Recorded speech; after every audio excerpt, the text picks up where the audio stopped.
me one plus one is two. Show me all the things that you can do. Show me that. 남들보다 빠른 정보가 곧 투자의 플러스가 되죠. 비상을 꿈꾸는 비상장 주식을 알아보는 시간, 비상장 주식 플러스. 리서치 아름의 이동현 대표와 함께합니다. Show me that you breathe. Show me that you hug me, baby. Show me one plus one is. 네, 이동현 대표 나와 계십니다. 안녕하십니까? 네, 안녕하세요. 네, 추석 연휴 마지막 날이고요. 제가 궁금한 거는 이제 명절에 다 모이셨을 거 아닙니까? 네네네. 근데 우리 이동현 대표의 이런 하는 일, 업무를 다 알 거 아닙니까? 네. 비상장 주식 좀 소개해줘라 이런 말 하나요? 나 뭐 이런 거? 이런 말 가족들이? 비상장 주식을 얘기하기보다는 일단은 딱 주식에 관심이 다들 많으셔갖고 네. 네, 상장 주식이건 비상장 주식이건 뭐 네. 일단은 좀 좋은 거 없냐. 아, 좋은 이렇게, 겁니다. 그러니까요. 이렇게 예, 많이들 예, 물어보시죠. 예, 예. 네. 그러면 뭘 소개시켜 주시나요? 잘 소개 안 해드려요. 혹시나 이제 그 주식이라는 게 참 소개 이제 추천하기가 참 어렵더라고요. 맞아요. 특히 가족들한테는 또 심지어 더 어렵고. 상장도. 네, 맞습니다. 네. 네, 그래서 말을 막 쉽게 이제 추천을 하거나 이렇게 말씀드리기가 좀 쉽지는 않더라고요. 그렇군요. 그러니까 비상장 주식은 또 한 번 했다가 이게 버티면 한 5, 6년 가죠? 길게 걸리면은 더 갈 수도 5년 있고요. 이상도. 네, 네. 네. 그 시기마다 좀 다른 것 같아요. 근데 어쨌든 투자 이 호라이즌이 좀 길긴 합니다. 비상장은. 친구들도 안 물어보나요? 친구들도 많이 물어요. 왜? 특히 비상장은 거의 제가 보기에 경쟁 우위잖아요. 우리 이동현 대표께서. 비상장도 많이 물어보는데 비상장은 일단은 거래하기가 좀 힘들다 힘드니까. 보니까 상장 종목 중에서도 뭐 아. 저는 좀 대형주 위주로 좀 네. 말씀 많이 드려요. 네. 히든스타님이 비상장 기업 주식까지 다양한 소재를 다루어 주다니요. 목돈연구소 다른 경제 프로그램들하고는 다르군요. 감사합니다, 우리 히든스타님. 이제 장이 월요일까지 쉬었습니다. 오늘까지 쉬고요. 내일부터는 이제 주식시장도 돌아갈 텐데 항상 그 상장 비상장이 좀 영향을 주고받죠. 그러니까 상장 주식이 나쁘면 비상장도 당연히 나쁠 것 같아요. 네네네. 상식적으로. 네. 네, 뭐 최근에 이제 뭐 글로벌리 다 긴축에 네네. 들어갔기 때문에 거기다가 이제 최근에 부각된 거는 경기 침체 우려가 지금 더해지고 있죠. 예. 그래서 코스피, 코스닥은 물론이고 비상장 주식까지 지금 침체 국면에 지금 접어들고 것 있는 같아요. 상황이에요. 예, 좋진 않아요. 증시가 이제 좋은 국면에 들어서려면은 이제 거래량이 좀 받쳐줘야 되는데 아시다시피 작년에는 하루 거래 대금이 20조에서 30조 네. 왔다 갔다 했죠. 네. 근데 지금은 이제 코스피, 코스닥 다 합쳐도 10조 정도 수준이거든요. 네. 거래량이 거의 반토막이 났어요. 그래서 확실히 주식에 대한 관심이 좀 지금 떨어지고 있다라는 거고 관심이 이제 좀 좋은 흐름을 기대하긴 지금 어려운 상황인데 네. 비상장 같은 경우에 최근에 뭐 GNT 파마, 두나무, 오아시스, 네. K뱅크 뭐 좀 이런 종목들이 거래량이 좀 활발하게 나오고 있는 상황인데 네, 이건 좀 이제 언급이 되니까 네네네. 상장으로. 네. 근데 이제 시세는 별로 좋지는 않아요. 이제 최근에 이제 GNT 파마 같은 이 바이오 업체만 반등을 좀 네. 하고 있는 상황이고요. 네. 지난달까지 GNT 파마가 한 3만 원 정도 수준이었는데 3만 5천 원까지 좀 주가가 좀 올라온 상황이에요. 네. 이 GNT 파마는 상장이 임박했다는 얘기가 좀 흘러나오고 있는 상황이고요. 얼마 전에 지정감사인 신청했다. 지난번에 이제 계속 네. 이런 시그널들이 상장을 하겠다는 그렇죠, 시그널이다라고 네. 말씀을 드렸는데 지정 감사인을 신청했다. 네, 이거는 이 비상장 기업들 같은 경우에는 회계 투명성 확보가 중요하기 중요하죠. 때문에 네. 이거를 지정감사인 선정했다는 거는 일정 정도 이 회사는 상장 절차에 돌입했구나라는 거를 표명하는 거죠. 네네네. 예, 이 GNT 파마 같은 경우는 바이오 업체인데요. 그 뇌졸중 치료제 뭐 이런 것들이 지금 중국, 한국에서 임상 3상을 진행하고 있고 네. 다른 임상 결과도 지금 성과를 내면서 조금 좋아진 것 같습니다. 그러니까 이제 지정 감사인을 신청한 건 우리 이제 한번 봐줘라. 네네, 감사해 봐라. 우리 이제 네네네. 상장할 테니까 떳떳하다. 이제 이런 네. 거겠죠. 네네네. 네. 그리고 오아시스 마켓. 네. 네. 지난번에 마켓컬리 말씀드리면서 네. 오아시스 마켓 그 오아시스라는 네, 업체가 네. 있다 이렇게 말씀을 드렸는데 네. 이 최근에도 주가가 뭐 저점 수준에서는 많이 올라온 상황이에요. 한 3만 원 정도 수준에서 거래가 되고 있는데요. 마켓컬리와 다르게 이 업체의 장점이 흑자를 내고 있다라는 네. 걸 말씀을 드렸는데 방송 이후에 이 언론 보도가 좀 나왔어요. 기사에 따르면 9월 초 상장을 위해서 예비 심사 청구에 들어갔다고 하더라고요. 기업 가치는 1조에서 한 2조 정도 사익이 될 것 같고요. 상장 추진에 대한 내용이 지금 발표가 되고 공모가도 좀 나와봐야 알 수 있지만 예. 이제 언론에서 이제 상장을 절차를 돌입했고 이제 상장을 할 거다라는 내용들이 지금 비상장 시장에서 나오고 있는 상황입니다. 이런 기업들은 앞서가는 마켓 퀄리가 어떻게 되느냐도 중요할 것 같아요. 맞죠. 예, 네. 그러니까 이게 경쟁자면서도 잘 되기를 바랄 것 같은데요. 오히려? 마켓컬 예. 이게 사실은 이런 업종들이 히트를 쳐야지 그렇죠. 후발주자들도 예. 공모가를 많이 받을 수 있거든요. 예.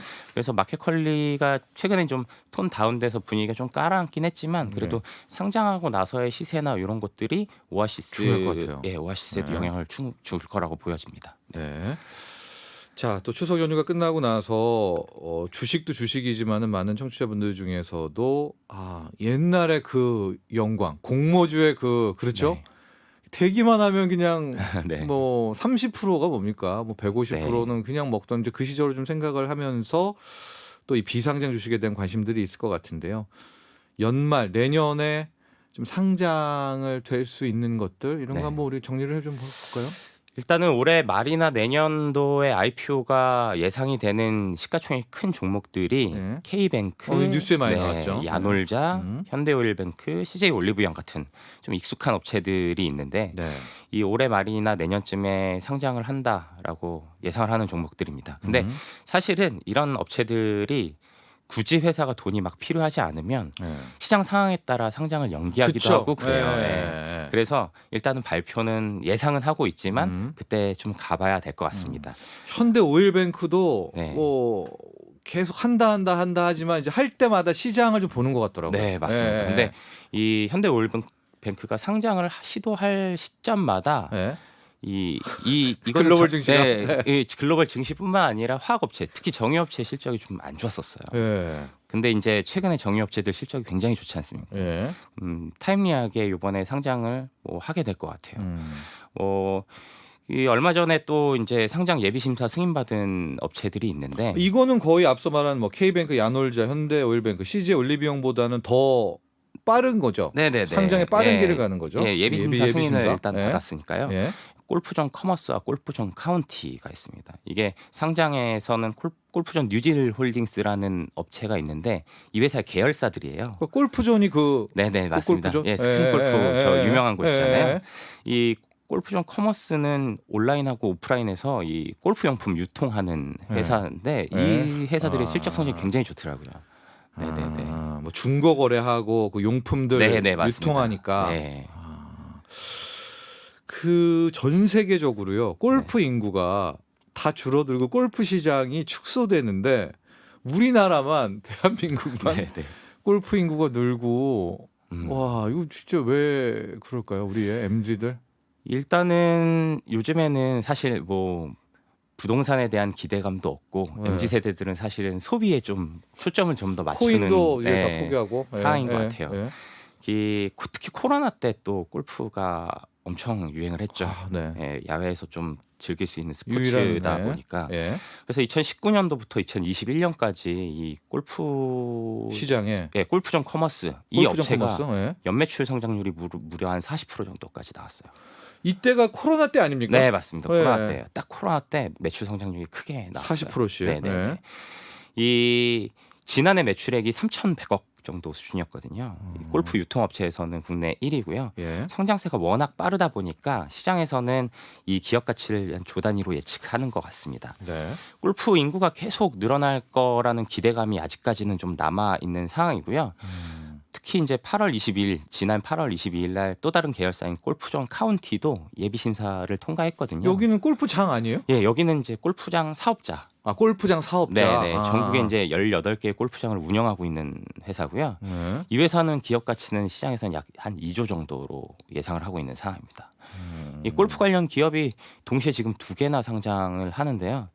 네. 이번 IPO를 통해서 골프 시장에 대한 기대감이 얼마나 되는지 좀 확인해 볼 수 있는 좋은 뭐 기회가 될 것 같습니다. 예. 근데 이 네. 골프 이 관련한 2개의 이 예비 심사 승인 업체도 작년에 네. 했었어야 되는 거 아니에요? 왜냐면 올해 이미 좀 약간은 좀 MG가 떠난다는 뉴스도 있고요. 요즘에 예. 이제 최근에는 약간 또 코인 시장의 뭐 침체, 예. 주식 시장의 침체 이런 게 근데 맞물리면서 인플레이션, 네, 예. 맞물리면서 사실 조금 골프장의 성장률에 대한 좀 우려감도 좀 생긴 상황이에요. 예. 예, 생긴 상황인데 예. 그래도 지금까지는 아직까지는 그래도 성장률이 매출이 좀 안 꺾이고 괜찮은 있고. 상황인 것 같습니다. 예. 그래서 지금 골프 관련 기업들이 조금 늦은 감이 있긴 하지만 그래도 이제 상장을 시도하는 것 같아요. 네. 그래도 또 이제 상장을 연말에 만약 한다 쳐도 이게 시황이 정말 중요하겠어요. 네, 일단은 그때 시황이 또 잘해야 뭐 공모가라든가 이것도 해볼 만한 거 아닙니까? 네, 뭐 올해 말이나 내년도 뭐 주시장 시황이나 네. 이렇게 뭐 좋아야지 IPO도 성공적일 것 같고요. 네. 시장이 안 좋으면은 뭐 시가총액 큰 대여라든지 뭐 이런 업체들도 공모가를 좀 낮게 받을 수밖에 없어요. 청약률도 그렇습니다. 좀 떨어질 것 같고요. 그렇죠. 네, 네. 예. 예. 비상장에서 이제 상장 기대감이 있는 종목을 좀 우선적으로 보는 게 기본적인 전략이긴 한데 예. 이 상장을 발표한다. 이때 시점에 딱 접근을 하면 예. 이미 이제 시세가 오른 경우가 많기 때문에 사실은 뭐 지난번에 말씀드렸듯이 우리 생활에서 밀접하게 접촉할 수 있는 예를 들어 제가 골프를 친다면 이런 업체는 비상장이 있을까? 작년에 네. 샀었어야 된다. 그러면은 이렇게 네. 접근하면 네. 기업 가치가 좀 많이 올라온 뒤에 이제 공모가에 공모를 하고 네. 그 다음에 이제 엑싯을 하는 그런 이제 전략이 필요한 거죠. 야놀자 같은 이런 거요. 네. 이거 뭐 구하려고 하면은 그런 플랫폼들에서도 지금 근데 거의 좀 있나요?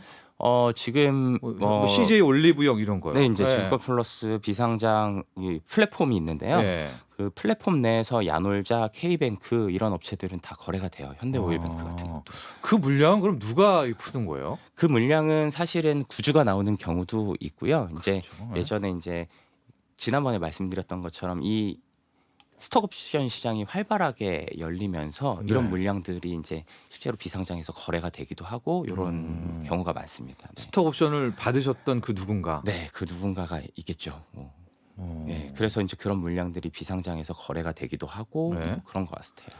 하고 또 뭐 시간 좀 있어서 말씀드리면 이제 원천적인 이제 궁금증 같은 게 네. 플랫폼들이 있잖아요. 네, 네, 비상장을 네. 거래하는. 네, 그럼 이제 매도자가 네. 진성 매도자인지 네. 그거는 어떻게 누가 이거를 좀 아는 건가요? 그래서 예전에 비상장을 거래할 때는 사실은 그러니까요. 사고가 있었잖아요. 예, 사고도 예. 있고 사실 이게 문제가 생기는 게 뭐냐면은 주식을 입고하는 시점과 돈을 주는 시점에 불일치가 생기거든요. 사실은 예, 예. 비상장은 예. 우리 주식시장은 상장 종목은 바로바로 예, 체결이 예, 되잖아요. 예, 예. 근데 이건 사실 그렇지가 않아요. 현금을 입고하고 주식을 나중에 받고 음. 이런 시점 차이가 생겨요. 네. 근데 이게 플랫폼이 만들어지면서 신뢰도가 생기는 거죠. 네. 중간에 이 플랫폼 사업자가 주식 입고나 현금 이거를 네. 중간에서 안전망을 만들어 주는 거죠. 네. 그래서 사실 비상장 플랫폼이 생기게 된 게 네. 비상장 시장을 좀 더 활성화시키고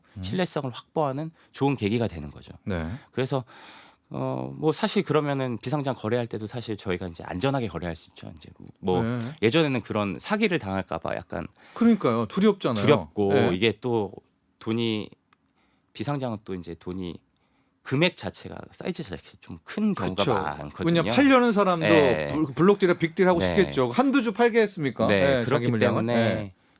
큰 금액이 왔다 갔다 하는 경우가 많아서 음. 예를 들어서 예전 같은 경우에는 주저주저 한다면 이제는 중간에 플랫폼 사업자가 끼면서 네. 그 신뢰성을 확보했기 때문에 우리가 안전하게 거래를 할 수 있는 그런 이제 시장이 생긴 거죠. 네. 그럼 뭐 현대오일뱅크다, 야놀자다, CJ 올리브영이다, K뱅크다. 이제 내가 샀어요. 네. 그러면은 그 오프라인 옛날 우리 그 주권을 받는 건 아니잖아요. 그것도 그렇죠. 받나요? 아니요. 요즘에는 아니죠. 주권을 예, 주권이 없잖아요. 받지는 예. 않아요. 근데 한 20년 전에 있었는데. 네, 요즘에는 주권이 없잖아요. 네, 잘 그럼 뭘 없고요. 받습니까? 그럼 저희가 이렇게 보면은 비상장 주식들도 네. 계좌에 저희가 이제 갖고 있는 네. 계좌에 이제 비상장 종목이 이렇게 딱 떠요. 네. 근데 그게 이제 시세가 바로 이렇게 딱 잡히는 건 아니고 네. 이런 주식이 있다라는 거 그렇겠죠. 그렇게만 그게- 액면가로 예, 예. 이렇게 딱 뜹니다. 아. 그래서 내 계좌에 거래를 했으면 이 주식이 입고된 거는 바로 확인하실 수가 있어요. 그러면 그거는 네.